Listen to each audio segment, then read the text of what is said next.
오늘 저는 누가복음 15장 11절에서 32절까지 있는 말씀을 가지고 지금이라도 돌아오라, 이런 제목하에서 말씀의 은혜를 나누기를 원합니다. 한번 따라 하시겠습니까? 지금이라도 돌아오라. 지금이라도 돌아오라. 제가 샌프란시스코에 가서 참 그 다리를 보고 참 아름답다. 여러분들도 아마 가보셨을 텐데, 미국 그 샌프란시스코에 금문교라고 있습니다. 그러니까 골든 게이트 브릿지라고 하는 저곳에 가면은요 정말 아름다워요. 저 다리가 얼마나 기냐 하면은 길이가 2,800m입니다. 별로 놀라지 않을 줄 알았어요. 2,800m 하면은 굉장히 긴 다리인데, 이 높이가 수면에서부터 230m입니다. 굉장히 높은 다리예요.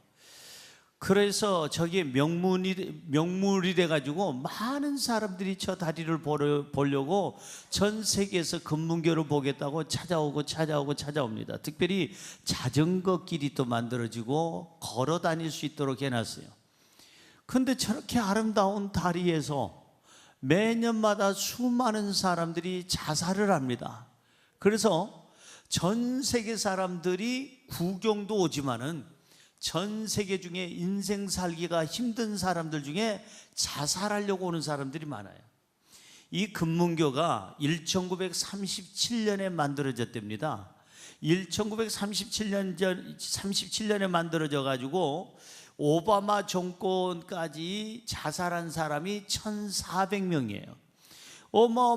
많은 사람들이 1,400명이나 되는 사람들이 금문교에서 자살을 하니까 미국 내에서 야단 났습니다. 이게 이렇게 명소가 자살 터전으로 바뀌면 되겠느냐? 안 되겠다. 그래서 대책을 세우자. 그래서 여러 가지 대책을 세워봤어요. 그래서 거기다가 뭐 방송 시스템을 만들어 가지고 한 번 더 생각해 보십시오. 이러시면 안 됩니다. 손님 뛰어내리지 마십시오. 여기서 이러시면 안 됩니다. 다시 한번 용기를 내세요. 뭐 그런 것도 해보고, 그 다음에 유턴 표시도 해보고, 여기까지입니다. 이제 돌아가서 이제 새 삶을 사시기 바랍니다. 쪽지를 만들어 보기도 하고, 별난 걸 다 해봐도 전 세계에서 자살하겠다는 사람들이 이 금문교에 와가지고 뛰어내리는 거예요. 그 높은 데서. 그래서 오바마 대통령 때 예산을 만들었습니다. 찬반이 좀 나눠졌죠. 아니, 그렇게 아름다운 다리에다가 철망을 만들면은 얼마나 보기가 흉측하냐, 이런 반대파.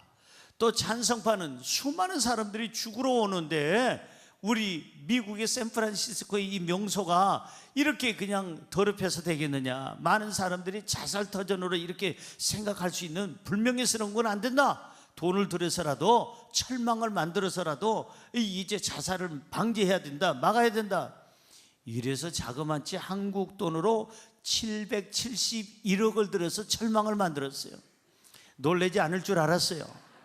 우리 일산 우리 예수가족교회 우리 성도님들 뭐 집에 서랍에 700억 정도는 기본적으로 갖고 있으니까 아마 놀라지 않을 줄 알았어요. 아니, 무슨 철망을 만드는데 771억이나 드느냐, 그걸 너무 예산 낭비다, 뭐 환경을 파괴한다, 별난 사람들이 다 있지만 드디어 만들어 놨더니 자살을 하는 사람의 숫자가 현저하게 줄어들었다는 거예요. 이 금문교에서 자살하는 것에 대해서 취재하는 기자가 이런 얘기를 남겼어요. 참 의미 있는 말입니다. 잘 들어보세요. 자살은 자살할 용기가 있어서 자살하는 것이 아니고 살아갈 용기를 잃어버렸기 때문에 자살하는 것이다. 그 기자의 말이 맞아요. 자살할 용기가 있어서 자살하는 게 아니라는 거예요. 여러분, 이 다리 높이가 아까 몇 메타라고 그랬어요? 네, 대답 안 할 줄 알았어요. 알면서도 대답 안 하는 것 같기도 하고. 아니, 저 바닥에서 수면에서부터 230m면 어마어마하게 높은 그 높이 아닙니까? 자살하려고 뛰어내리려고 해도 딱 내려보는 순간에 아이고 무쩌라, 이러다 죽겠다. 그래서 돌아갈 거예요. 자살 안 하고. 그 정도로 위협적인 그 높이인데도 뛰어내리는 이유가 이 기자가 말한 대로 자살하는 용기가 있어서가 아니라 살아갈 용기를 잃어버렸기 때문에 자살을 택할 수밖에 없다. 그래서 그 기자가 쓴 마지막 글이 참 여운에 남아요. 이렇게 썼습니다. 뭐라고 썼는가 하니, 시간을 되돌릴 수만 있다면, 이렇게 마지막으로 그렇게 점점점점 해놨어요. 시간을 되돌릴 수만 있다면. 되돌릴 수 있을까요? 못 돌리죠. 우리가 시간을 되돌릴 수 없다면은 우리는 세 가지 것을 바꿔야 됩니다. 첫째, 생각을 바꿔야 됩니다. 두 번째, 우리 언어를 바꿔야 됩니다. 세 번째, 우리 행동을 바꿔야 됩니다. 시간은 되돌릴 수는 없지만은 우리의 생각은 바꿀 수가 있습니다. 우리 언어는 바꿀 수가 있습니다. 우리 행동은 바꿀 수가 있습니다. 할렐루야, 아멘. 바꾸세요. 지금이라도 늦지 않았어요. 오늘 성경에 보니까 죽을 수밖에 없는 사람이 한 사람 나옵니다. 우리는 흔히들 탕자라고 얘기합니다. 어느 부잣집에 두 아들이 있었는데, 큰 아들은 그냥 집에 조용히 있는데 둘째 애가 야단법석을 떱니다. 아버지한테 자기의 분깃을 달라고, 아버지 유산을 달라고 막 떠들어 제끼는 거예요. 그래가지고 아버지가 준 그 어떤 분깃, 그 유산을 가지고 나가서 다 못된 데 술 마시고, 그 다음에 장녀들하고 놀고, 못된 짓 하는데, 죄 짓는데 다 쓰다가 다 잃어버렸습니다. 몽땅 다 까먹었어요. 그리고 자기도 이제는 삶이 지쳤고, 이제는 더 이상 갈 데도 없고, 그래서 어떤 사람한테 붙여서 사는데 그 사람 집에서 돼지를 치는 일을 했는데, 돼지가 먹는 열매도 지금 자기는 먹을 수가 없을 정도로 빈궁하고 너무나도 삶이 지쳐 있습니다. 그는 아버지한테 돌아올 용기도 없고, 아버지한테 너무나도 큰 죄를 지어서 고민하다가 어쩌면 그 당시에 금문교가 있다면, 이 사람이 알았다면 아마 금문교 와서 죽었을지도 몰라요. 자살을 마음을 가졌을지도 몰라요. 그러나 이 사람은 자살을 택하는 것이 아니라 많은 죄를 지었고 많은 실수를 했고 삶이 무너졌고 실패한 인생이지만, 그는 자살을 선택한 것이 아니라 아버지께로 돌아와서 그는 나중에 회복이 되는 놀라운 역사가 오늘 본문에 있는 말씀이에요. 한번 따라할까요? 지금이라도 돌아오면 기회가 있습니다. 삶의 기회가 있습니다. 할렐루야. 지금이라도 돌아오면 어떤 일이 있을까? 첫째로, 지금이라도 돌아오면 용서를 받습니다. 시작. 지금이라도 돌아오면 용서받습니다. 믿어지시면 아멘. 지금이라도 돌아오면. 여러분, 제가 잘 아는 분인데요, 정말 잘 아는 분이에요. 근데 그 집에 20대 초반의 아들이 어느 날, 엄마, 나 오늘 저녁은 집에 와서 먹을 건데 늦지 않을 거예요. 잠깐 나갔다 올게요. 그러고 아침에 나가더니 그날 밤에 안 들어온 거예요. 그 다음날 안 들어와요. 소식이 없어요. 3일이 지나도 5일이 지나도 열흘이 지나도 안 들어오는 겁니다. 이 엄마 아빠는 불안하기 시작합니다. 이런 아들이 아닌데, 아니 저녁을 일찍 와서 먹겠다고 아침에 나간 그 아들이 이제 한 달이 지나도 안 옵니다. 실종 신고를 하게 되고 경찰에 부탁을 하고, 그리고 사진을 붙여서 전국에다가 도배를 하고, 자기네들도 이렇게 그냥 아들 사진을 갖다가 인쇄를 해가지고 가는 곳곳마다 그냥 뿌리고 붙이고, 그리고 나서 방송에 내놓고 신문에 내놓고 하고자 하는 모든 것들은 다 동원해서 했지만 1년이 지나도 돌아오질 않습니다. 그 아들에게 무슨 일이 생긴 거예요? 안 돌아올 아들이 아닌데 5년이 지났습니다. 10년이 지났습니다. 그 집 부모는 이사를 할 수가 없어요.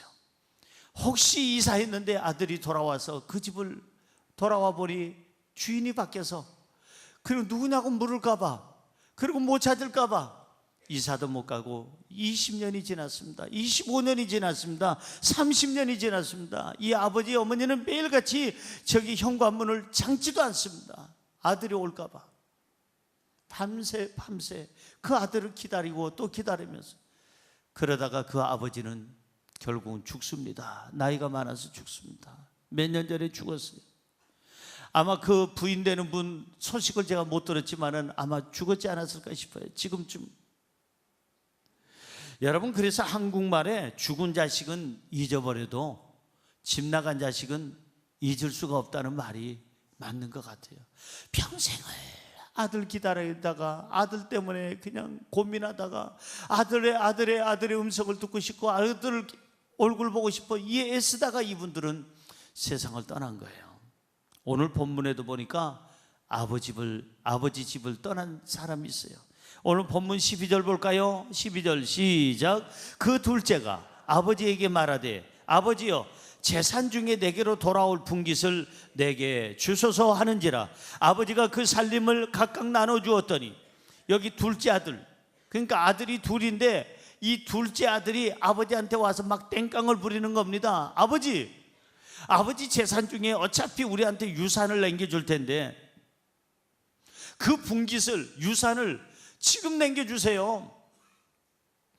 유대인의 그 당시 법에는요, 아버지가 임종하기 전에 자식이 유산에 대해서 논할 수도 없고 달라고 할 수가 없는 거예요. 만약에 아버지가 지금 살아있는데 자꾸 유산을 달라고 그러고 그리고 분깃을 달라고 그렇게 요청을 하면 폐륜화로 인정을 받아가지고 그 사람을 돌로 쳐서 죽이게 돼 있습니다. 그런데 이 둘째 아들은 아주 그냥 망나니예요. 아버지 돈 주세요. 돈 달라니까요. 나한테 돌아올 거 어차피 아버지 죽으면 그 나한테 줄 거 아닙니까? 이 유대인의 계산법은요, 큰 아들에게는 다른 아들의 2배를 줍니다. 성경에 써 있어요. 신명기 21장에 보면은 두 배를 줘요. 2배를 주는데, 그렇다면 두 아들이 있으니까 첫째 아들한테는 작은 아들보다 2배를 주니까 3분의 1을 줘야 되고, 그 다음에 둘째 아들한테는 이 아버지의 재산 중에 3분의 1을 줘야 됩니다. 그런데 이 아버지는 혹시나 이게 알려지면 이 아들이 돌에 맞아 죽을까 봐 아무 말도 못하고 내가 알아서 주는 겁니다. 내가 어차피 그냥 나이 먹었으니까 미리 떼줍니다. 이렇게 해서 아들을 폐륜화로 만들지 아니하고 죽이지 아니하고 살려줍니다. 자, 그래서 이 각각 나눠줬더니 어떻게 됩니까? 13절 보세요. 이 아들의 이 못된 모습이 나타납니다. 시작. 그 후 며칠이 안 돼요. 둘째 아들이 재물을 다 모아가지고 먼 나라로 가 거기서 허랑방탕하여 그 재산을 낭비하더니, 잘 보세요. 그 후 며칠이 안 돼요. 그러니까 순식간에 재산을 받자마자, 유산을 받자마자 그 둘째 아들은 재물을 다 모아가지고 막 돼지 저금통에 있는 10원짜리까지 다 긁어 모아가지고 그리고 싹 챙기고 그 다음에 어느 나라로 갔다고 그랬어요? 유럽으로 갔다는 얘기도 아니고 일본, 중국, 한국으로 왔다는 얘기도 아니고 먼 나라에 갔다. 아버지가 못 찾는 나라, 아버지가 올 수 없는 나라, 아버지하고는 영 반대의 나라, 아주 먼 나라로 도망을 갔어요. 그리고 그 재산 가지고 뭐 했다고 그랬어요? 방탕하여 그 재산을 낭비하더니, 결국은 이 못된 탕자는 아버지의 그 피 같은 그 재물을 가지고, 아버지가 뼈가 녹도록 그렇게 일을 해가지고 노력을 해서 그렇게 벌어놓은 그 재산을 일부분을 가지고 나가서 다 써버리고, 그리고 장녀들하고 놀다가 술에 취해 있다가 결국은 다 잃어버린 이 사건이 여기 나옵니다. 결국은 어떻게 됐습니까? 이 탕자가 14절 보세요. 14절 시작. 다 어떤 후에? 없앤 후에. 다 없앴어요. 다 없앴어요. 이 못된 짓 하다가 죄 짓는데 다 쓰고, 그 다음에 그 나라에 크게 흉년이 들어 그가 비로소 궁핍한지라. 다 없앤 후에 그 나라에 어떻게 큰 흉년이 들었어요. 그리고 그가 비로소 궁핍한지라. 이제는 아버지의 피 같은 돈을 다 없앤 다음 그는 알거지가 된 겁니다. 이제는 아버지를 볼 면목이 없습니다. 아버지한테 돌아갈 뭔가 없어요. 아버지를 원래 안 보려고 먼 나라로 떠났기는 했지만 이제는 알거지가 되고 오라는 데도 없고, 돈 떨어지니까 여자들도 다 떨어지고 친구들도 다 떨어지고 돈 떨어지니까 결국은 자기 혼자서 죽느냐 사느냐 이것이 문제로다 하루하루 사는 것이 기적이었습니다. 그래서 그는 아마 어쩌면 자살도 생각했을 거예요. 어쩌면 이제는 더 이상 자기처럼 이렇게 못된 인간 살아서는 안 된다고 목숨을 끊으려고도 했을지도 몰라요. 그러나 그 아들은 다시 한번 생각해 봅니다. 지금이라도, 그래, 아직 늦지 않았다고 생각할 때 지금이라도 죽기 전에 아버지 얼굴 봐야 되겠다, 아버지한테 돌아가야 되겠다 하고 아버지께로 돌아오기로 합니다. 자, 오늘 본문 18절에서 19절 시작. 내가 일어나 아버지께 가서 이르기를, 아버지, 내가 하늘과 아버지께 죄를 지었사오니 지금부터는 아버지의 아들이라 일컬음을 감당하지 못하겠나이다. 나를 품꾼의 하나로 보소서 하리라 하고. 여기 오늘 성경에 보니까 하늘과 아버지께 죄를 지었대요. 하늘이라는 것은 유대인의 표현을 하면 하나님을 의미합니다. 하나님과 아버지께 죄를 지었고, 지금부터는 이제 나는 아들이 아닙니다. 아버지의 아들이 아니고 나를 품꾼으로서 주세요. 종으로 사용해 주세요. 그래도 아버지 품으로 돌아가기를 원합니다 라고 회개하고 돌아오는 것을 볼 수가 있습니다. 여러분, 탕자는 많은 고민을 했을 거예요. 정말 아버지한테 돌아갈 자신도 없었고 용기도 없었고, 돌아간다는 것 자체가 그 인간으로서는 도저히 생각할 수가 없었을 것입니다. 그래서 자기를 품꾼으로 써달라고 그럽니다. 아들로가 아니고 종으로 써달라고 얘기합니다. 자, 이 아들이 아버지한테 돌아왔습니다. 아버지 반응이 어떻습니까? 예이 이 못된 너에다가 이런 이렇게 욕했습니까? 야구방망이 가지고 내리쳤습니까? 저 페류나가 저것이 내 돈 다 말아먹고 장녀들하고 술집에서 놀다가 이렇게 다 내 돈 말아먹고 돌아왔습니다. 저 페류나를 쳐 죽이세요. 그러고 돌로 쳐 죽였나요? 안 그랬어요. 나는 이 성경 구절을 보고요, 하나님의 그 사랑이 얼마나 큰지 깨달았습니다. 하나님은 묻지도 않고 따지지도 않고 너 뭐하다 왔니? 왜 어쩌다가 돈을 다 잃어버렸니? 그 돈이 어떤 돈인데? 제대로 된 사람이야. 이래가면서 야단을 치지도 않고 따지도 않아요. 그래서 어느 보험회사가 아마 이 구절 이걸 자세히 읽다가 묻지도 않고 따지지도 않고 가입시켜 준다는 말이 여기서 혹시 나오지 않았나, 제 나름대로 한번 생각을 해봤어요. 어찌됐든 간에 아버지는요, 이 아들을 때려 죽이지도 않았습니다. 야단치지도 않았습니다. 화도 내지 않았습니다. 어디다 돈 썼느냐고, 어쩌다가 망했느냐고 얘기도 하지 않습니다. 20절 본문 말씀 20절 보세요. 시작. 이에 일어나서 아버지께로 돌아가니라. 아직도 거리가 먼데 아버지가 그를 보고 측은히 여겨 달려가 목을 안고 입을 맞추니 이거의 아버지의 사랑이. 한마디도 야단치지도 않고 욕하지도 아니하고 정죄하지도 아니하고, 아직 거리가 먼데, 아주 먼데 아버지가 그를 보고 아들인 것을 알아봤다는 얘기는 매일같이 기다렸다는 얘기입니다. 그 아들 나간 그 시간부터 매일같이 돌아와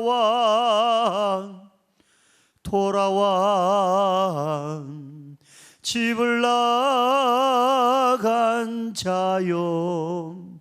아버지는 그 아들이 떠난 그 시간부터 매일같이 밤마다 문 열어놓고 아들의 발자국 소리를 들으려고 하고 아들이 돌아오기를 기다리고 있었기 때문에 지금 이렇게 거리가 먼데도 내 아들이구나 하는 걸 알게 된 거예요. 그리고 그 아들에게 달려가서 측은히 여겼다고 그랬어요. 성경에 보니까 때려 죽였다고 안 그랬습니다. 욕 바가지 했다고도 안 했습니다. 측은히 여기고 달려가서 목을 안아줬다고 그랬고, 그 다음에 뭐 했다고 그랬어요? 입을 맞췄다고 그랬죠. 입을 맞췄다는 얘기는 용서를 의미합니다. 요셉이 자기 형제들에게 입도 맞추잖아요. 용서와 사랑을 의미하는 것입니다. 아버지는 그 아들에게 다른 거 요구하지 않았어요. 이놈아, 그 돈이 어떤 돈인데 돈 얘기도 안 하고 딱 하나, 잘 돌아왔다. 나는 너를 용서한다. 아버지께 돌아오면 아버지는 묻지도 아니하고 따지지도 아니하시고 무조건적으로 우리의 목을 껴안아 주시고 입 맞춰 주시고 용서하시고 우리를 품어 주시는 줄로 믿습니다. 천부 되신 아버지, 우리 하나님은 지금도 기다리십니다. 너무 멀리 왔어요. 하나님 앞에서 너무 멀리 왔어요. 너무 큰 죄를 지었어요. 내가 어떻게 감히 이런 짓을 하고 어떻게 하나님께 돌아갑니까? 돌아오세요. 지금이라도, 더 늦기 전에 지금이라도 돌아오면 우리 아버지는 용서하시고 품어주시고 우리의 삶에 새로운 기회를 주시는 줄로 믿습니다. 둘째로, 지금이라도 돌아오면 삶이 풍족해집니다. 시작. 지금이라도 돌아오면 삶이 풍족해집니다. 믿어지시면 아멘. 아버지를 떠난 탕자의 모습을 다시 한번 볼까요? 아까 읽었던 말씀 14절을 한 번 더 읽어봅니다. 14절 시작. 다 없앤 후 그 나라에 크게 흉년이 들어 그가 비로소 궁핍한지라. 자, 오늘 아버지를 떠난 이 탕자의 모습은 재산을 다 잃었습니다. 흉년이 크게 들었습니다. 궁핍하게 되었습니다. 탕자가 집을 떠나기 전에 떠나려고 생각했던 것은 아버지를 떠나 살면 잔소리 안 들어서 좋을 것 같았어요. 아버지를 떠나 살면 먼 데가 있으면 아버지 얼굴을 안 보면 마음이 더 편할 것 같았어요. 아버지를 떠나 살면 풍요로운 삶을 살고 아버지를 떠나 살면 더 평안하고 아버지를 떠나 살면 행복할 줄 알았어요, 이 탕자는. 그러나 어떻게 됐습니까? 아버지를 떠난 탕자는 더 궁핍하게 되었고 불안하게 되었고 죽게 생겼고 거지가 되었고 결국은 그는 하루하루 연명하면서 살아갈 수밖에 없는 그러한 삶을 살게 되었다는 거예요. 너무나도 빈궁한 삶, 어려운 삶을 살게 됐다는 거예요.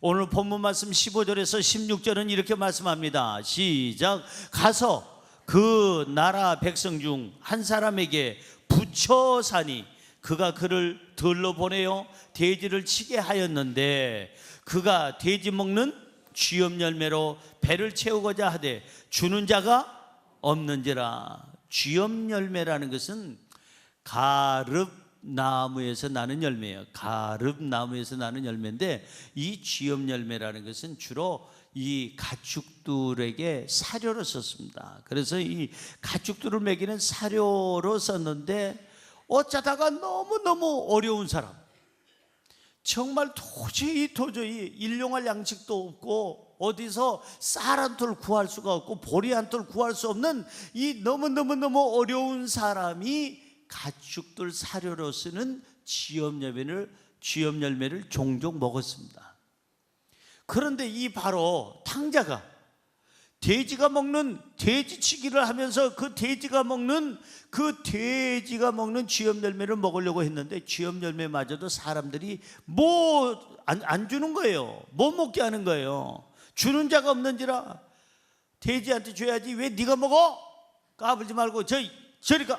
그래가지고 그거라도 먹고 싶은데, 이 돼지 사료라도 먹고 싶은데 돼지들이 배 채우고 이 사람한테 기회를 주질 않고 사람들이 기회를 주질 않는 거예요. 사랑하는 성도 여러분, 아버지를 떠난 탕자는 삶이 피폐해졌습니다. 삶이 무너졌습니다. 궁핍해졌습니다. 결국 가난해졌습니다. 하루하루 살아가기도 지금 힘든 그런 상황이 있어요. 이때 아버지를 생각합니다. 내 아버지 집에는 얼마나 풍족한 거, 내 아버지 집에는 얼마나 여유로운 거, 아버지를 생각하게 되는 거예요. 옆에 분에게 인사할까요? 아버지를 생각합시다. 아버지를 기억합시다. 아버지를 떠난 인생은 따라할까요? 피폐해집니다. 삶의 흉년이 듭니다. 인생이 탕진하게 됩니다. 외롭고 두렵습니다. 영혼육이 가난해집니다. 아버지를 떠난 인생은 희망이 없습니다. 그래요. 아버지를 떠난 인생은 보니까 미래가 없어요. 미래가. 영생도 없고 천국도 없어요. 사람들이 이상하게 여깁니다. 잘 들어보세요. 분명히 나는 돈이 있는데 왜 삶이 풍요롭지 않을까? 왜 나는 권력이 있는데 내 삶이 이렇게 불안할까? 나는 왜 젊음도 있고 건강도 있는데 왜 이렇게 삶이 지치고 피곤할까? 모든 것이 있는 것 같은데 왜 나는 이렇게 공허할까라고 생각을 합니다. 왜 그럴까요? 다 있는데 왜 그럴까요? 아버지가 없는 거예요. 하나님이 없는 거예요. 하나님이 없는 인생은 피폐할 수밖에 없고, 하나님이 없는 인생은 이렇게 가난할 수밖에 없고, 하나님이 없는 인생은 불안할 수밖에 없고, 하나님이 없는 인생은 미래가 불투명할 수밖에 없어요. 오늘 하나님께로 돌아오시기 바랍니다.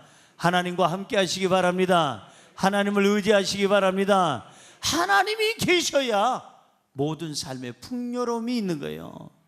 성경으로 돌아가 볼까요? 본문 17절. 자, 본문 17절 시작. 이에 스스로 돌이켜 이르되 내 아버지에게는 양식이 풍족한 품꾼이 얼마나 많은가. 나는 여기서 줄여 죽는구나. 이 탕자는 생각합니다. 아버지 집에는 너무나도 풍족하고, 특별히 아버지 집에 있는 품꾼들까지도, 일꾼들까지도 그들은 풍족한 삶을 사는데 나는 여기서 줄여 죽는구나. 아버지를 떠나 있으니까 아버지의 혜택을 못 받는구나. 사랑하는 성도 여러분, 아버지께로 돌아온 이 탕자는 제일 먼저 얻은 게 풍족이에요. 삶의 안정이에요. 아버지께 돌아온 이 탕자는 이제 먹을 거 걱정 안 하고, 미래에 대한 걱정을 안 하고, 두려움이 없고 불안이 없어진 겁니다. 오늘 하나님께로 돌아오시기 바랍니다. 아버지 품으로 돌아오시기 바랍니다. 하나님께로 돌아오면 하나님께서 우리의 영혼육을 만족해 하시고, 풍족해 하시고, 우리의 삶을 평안케 하시고, 미래에 대해서 우리 하나님께서 영생까지 보장해 주실 줄로 믿습니다. 할렐루야. 마지막으로 세 번째, 지금이라도 돌아오면 모든 것이 회복이 됩니다. 시작. 지금이라도 돌아오면 모든 것이 회복이 됩니다. 믿어지시면 아멘. 찬송가 우리 525장에 보면은 1절에 이렇게 써 있어요. 돌아와 돌아와 마음이 고난이여 길이 참 어둡고 매우 험악하니. 2절에 가면 돌아와 돌아와 해가 질 때까지 기다리고 계신 우리 아버지께. 4절로 돌아가 보면 돌아와 돌아와 집에 돌아오라 모든 것 풍성한 아버지 집으로.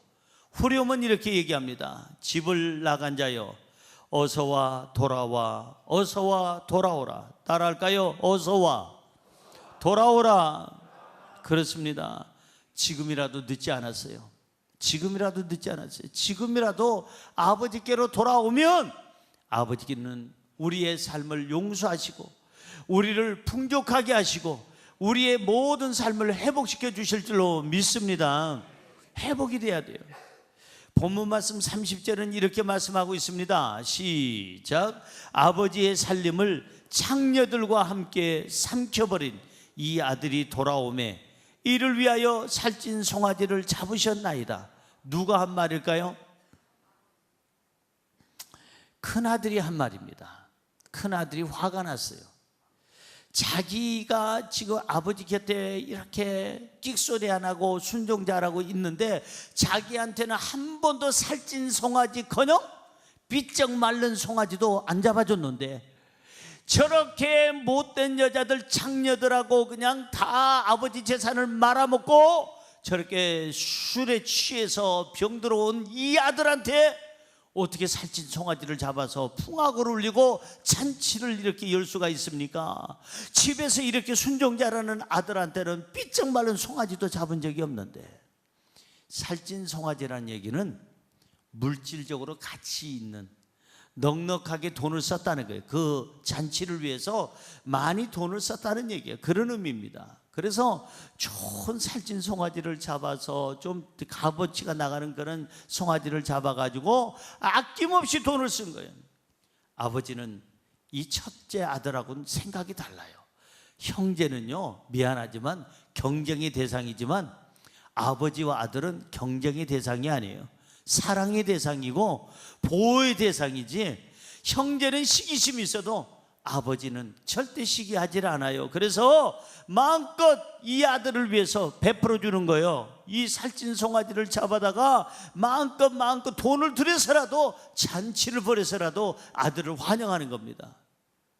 아들이 돌아온 이 기쁨이 너무너무 컸기 때문에 그러는 거예요. 오늘 본문 말씀 22절로 돌아가 볼까요? 자, 회복이 됩니다. 아들이 회복이 되는 거예요. 자, 돌아온 아들이 모든 인생이 회복이 돼요. 시작. 아버지는 종들에게 이르되 제일 좋은 옷을 내어다가 입히고 손에 가락지를 끼우고 발에 신을 신기라. 모든 것이 회복된 거예요. 여기 아버지가 종들에게 말합니다. 제일 첫째는 뭐예요? 제일 좋은 옷을 내어다가 입혀라. 제일 좋은 옷이라는 것은 예복을 의미합니다. 뭘 의미한다고요? 예복, 제일 비싼 옷.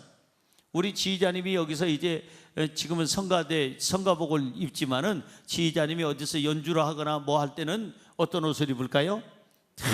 예복을 까만 거 뒤로 쫙 내려간 거, 뒤에 이렇게 쫙 날개처럼 된 거, 그거 싸요, 비싸요?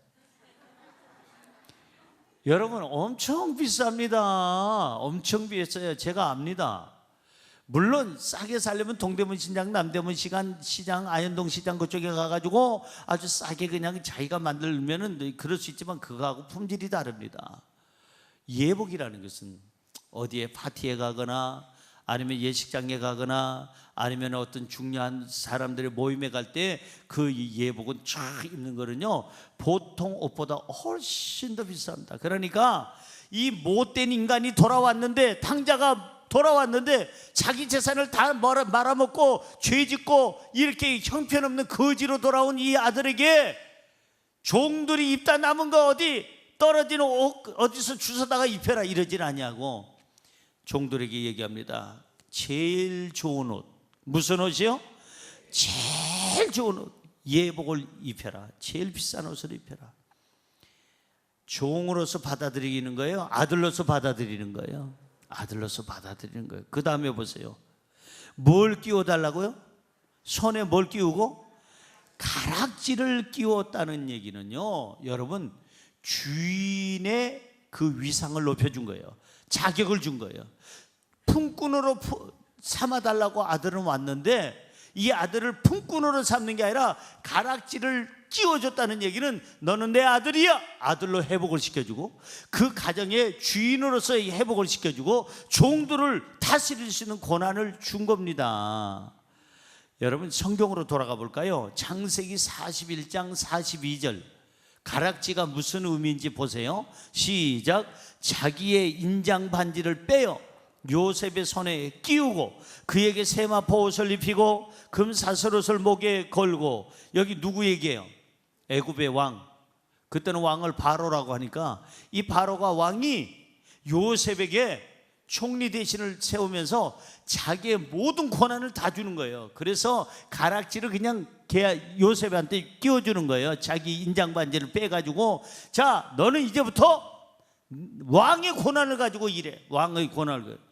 내가 너보다 높은 거는 왕이라는 이름 하나뿐이야. 너는 형 이제 이 흉년을 잘 이길 수 있도록 네가 애굽을 살리고 세계를 살려야 되겠다. 요셉에게 인장 반지를 끼워준 것은 고난을 주는 거예요. 능력을 주는 거예요. 왕의 자리에 거의 앉혀주는 거예요.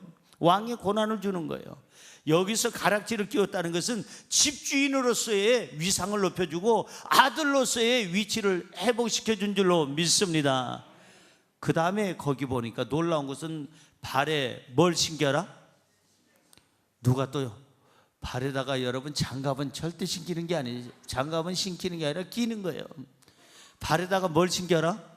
신을 신겨라. 신을 신겨라 그랬잖아요. 여러분 그 당시에 종들은, 그 당시에 여기 노예들은 발에 신을 신어 꺾었어요? 안 신어 꺾었어요? 안 신었습니다. 아니 못 신었습니다. 신발 신을 수가 없어요. 주인이 언제든지 부르면 아무 때나 뛰어와야 되고 이거 하라 하면은 어느 시간대든지 뛰어가서 해야 되기 때문에 이 종들에게는 절대 신발 신을 수 있는 권한을 주질 않습니다. 여기서 그 발에다 신을 신게 하라는 얘기는 뭐냐? 제 아이는 품꾼이 아니다. 지는 품꾼으로 삼아달라고 왔지만은 나는 내 잃어버린 아들로서 다시 인정하고 내 아들의 위상을 세워주고 아들의 권한을 주고 다시 한번 그 인생을 회복시켜 주노라. 할렐루야, 할렐루야. 아버지는 다시 얘기합니다. 23절 보세요. 다시 얘기합니다. 시작. 그리고 살찐 송아지를 끌어다가 잡으라. 우리가 먹고 즐기자. 아까도 살찐 송아지가 나왔는데 여기 살찐 송아지가 또 한 번 나옵니다. 살찐 송아지는 뭘 의미한다고 그랬어요? 물질적인 거, 넉넉한 거. 그래서 살찐 송아지를 잡을 정도로 이 아버지는 기쁜 거예요. 아버지가 돌아오자마자 제일 궁금했던 것이 돈이 아니에요. 너 내 돈 어째서? 들고 간 돈 어째서? 이러질 않았어요. 아버지는 절대 묻지도 않고 따지지도 않고 돈에 관심이 있는 게 아니라 딱 하나 관심이 있는 것은 아들이 돌아온 것에 대한 관심만 있었어요. 할렐루야. 오늘 우리가 하나님께로 돌아온다면 하나님께서는 잔치상을 베풀어서라도 살찐 송아지를 잡아서라도 우리의 모든 잔치를 베풀어 주시고 우리를 아들로서 회복시켜 주시고 하나님의 자녀로 회복시켜 주시고 하나님의 가족으로 회복시켜 주시고 하나님의 은혜 받은 자로 회복시켜 줄 줄로 믿습니다. 본문 24절은 이렇게 얘기합니다.